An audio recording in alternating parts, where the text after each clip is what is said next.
Bonjour fans d'aventure. Si vous êtes ici, c'est pour la suite de l'incroyable histoire qui s'intitule Deux Français au Chili.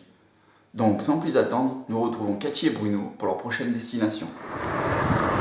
Après un peu plus de 3 heures de route en bus, nous voilà arrivés à Puerto Natales. Ça veut dire 3h30 hein. Bon, 3h30 elle m'a dit la madame, donc 3h30. Très dépaysant. Hein. Au début, au premier abord, il fait quand même relativement très froid. Hein. Je sais plus à combien on est en degrés, mais il fait très froid. Mais très dépaysant. Hein. Les habitants dormaient encore. Ils remontèrent l'avenue Santiago Bueras pour se rendre à leur hôtel. La ville était paisible. Située entre le fort Ultima Esperanza et la cordillère des Andes, proche du canal Señoré, elle possède un charme particulier lié à ses maisons, à ses toits colorés. Elle sert surtout de point d'entrée pour un endroit célèbre qui ne tarderait pas à découvrir. Ils se sont mis d'accord qu'une fois la porte d'entrée de l'hôtel passée, ils ne tarderaient pas à aller se coucher. Une longue journée les attend le lendemain. Le parc national Torres del Paine avec ses randonnées, situé à environ 1 heure de route. Le 7 août 2016, le bus s'arrêtera au terminus. Ils descendront, puis il sera l'heure de prouver de quoi ils sont capables. Nous voici donc au point de départ pour le trek. Donc là, nous avons pris pour 3 jours. Donc là, le départ, c'est qu'on a 5 heures à marcher pour aller jusqu'au refuge. Et une fois après le refuge atteint, c'est là où on aura notre endroit pour aller visiter d'autres choses, notamment un glacier. Donc là, les 5 heures de route, c'est environ 17 km. Donc je prendrai quelques vidéos une fois en cours. On fera des pauses comme on fera les pauses. Ah, je suis parée, concentrée. Pas sûr d'y arriver, mais concentrée. Allez, bah c'est parti. Ils marchèrent en silence. Seul le vent et les bruits de leurs pas résonnaient dans le parc. Quand il ne regardait pas ses pieds pour voir où il les mettait, ses yeux admiraient le paysage qui se dessinait au fil des kilomètres. Bruno espérait rencontrer un ours polaire. Avec son pelage blanc, il l'aurait vu de loin. Ils auraient pu faire connaissance, échanger sur la vie de chacun. L'un habitant dans une ville européenne, l'autre dans un grand espace naturel. Tout d'abord, une immense prairie, à l'herbe couleur or, entourée de montagnes pour chasser le lièvre. Il pourrait pêcher le poisson dans la rivière qui se trouvait en contrebas de la colline. Et dans la forêt, il trouvera à coup sûr du miel sur les plus hautes branches des arbres. Quand il sortit de ses pensées, il était l'homme le plus en forme qui existe sur Terre.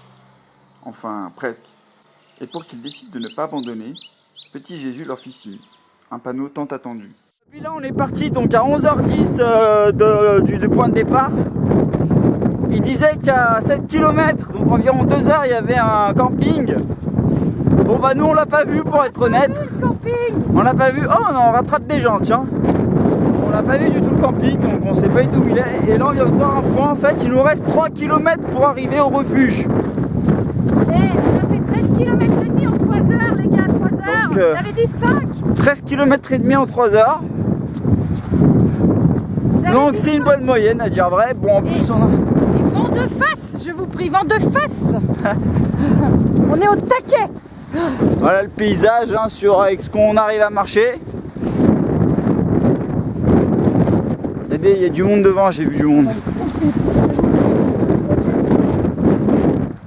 J'avoue que ça a été un moment compliqué, on s'est arrêté plusieurs fois pour boire un coup, s'hydrater, c'est important. Et on a mangé des barres chocolatées. Une au départ et une il n'y a pas très longtemps au final. Ça m'a redonné un peu les ailes, là. Je me sens tout léger, même si mon gros sac derrière il pèse 12 000 tonnes à peu près. Bon bah voilà, on va avancer puis Bon d'accord, peut-être qu'ils n'étaient pas en super forme. La fatigue les rendait fous, mais ils s'encourageaient mutuellement. Plus que 3 km, il faut qu'on tienne bon. Sur la route entourée d'arbres morts, ils rattrapèrent des Allemands. Très sympa soit dit en passant. Ils les suivirent donc jusqu'à destination. regardez ce qu'on voit. On est arrivé. Je crois que c'est le refuge. Bah pour le savoir, on va aller là-bas et puis on va voir. Je suis claquée. C'est un peu en contre-jour, mais c'est pas grave. On est arrivé, on est arrivé.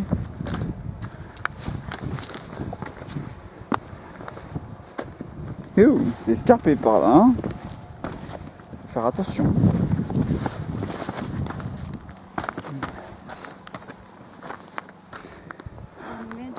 se fait mal. Et bien après 4 heures de marche, nous voilà enfin arrivés au refuge. Je suis défoncé, j'ai les... Bon, sans parler de la coupe, j'ai les pieds dans un état, c'est un truc de fou, mais on a bien marché. On a dû s'arrêter, bon, comme tout à l'heure pour s'hydrater encore une fois, parce que c'est vrai que là, la frangine elle en pouvait plus, mais ça y est, on est arrivé là. 4 heures au lieu de 5 heures, donc c'est sûr qu'on a bien marché. Mais elle veut déjà arrêter pour le demain, elle n'a plus du tout envie d'aller au glacier, donc il va falloir que je la motive. Nous sommes le 8 août au matin, il est 7h30 du matin. C'est pour ça qu'il fait encore très sombre. Et là, donc après le fait qu'on soit arrivé au refuge, nous sommes repartis pour un trek de 4 heures. 4 heures aller, 4 heures retour pour aller voir un gigantesque glacier. Même si on aura une pause, bon peut-être avant 3 heures pour s'hydrater et tout, mais à 3 heures il y aura justement une super vue à prendre en photo. Le jour se levait sur la cordillère des Andes. Cela faisait un moment qu'ils marchaient. Ils décidèrent de s'arrêter quelques instants pour profiter du paysage.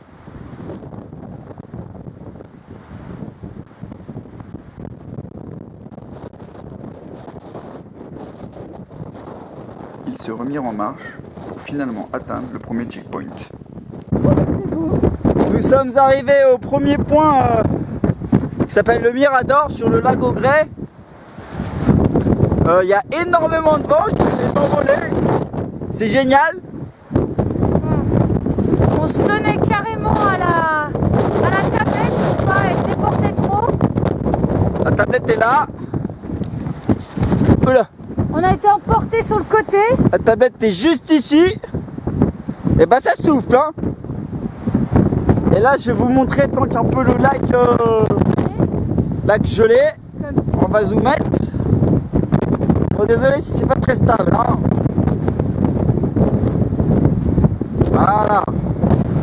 Il y a énormément de vent. Mais le paysage est wonderful comme ils disent. Enfin pas ici hein, parce qu'on est au Chili mais... Donc la prochaine... Ah,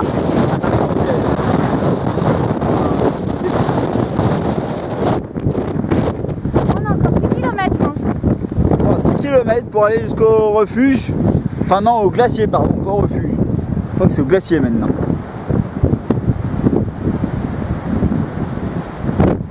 Voilà ce qu'on a tout autour de nous. Pleine nature. Il y a marqué quoi sur le panneau? Mirador, bah voilà. Ok, ça s'ouvre de fou. Allez, toujours plus haut. Hein. On est arrivé au glacier. Enfin. Il n'y a pas encore de fou là, j'ai tenté de vous le montrer.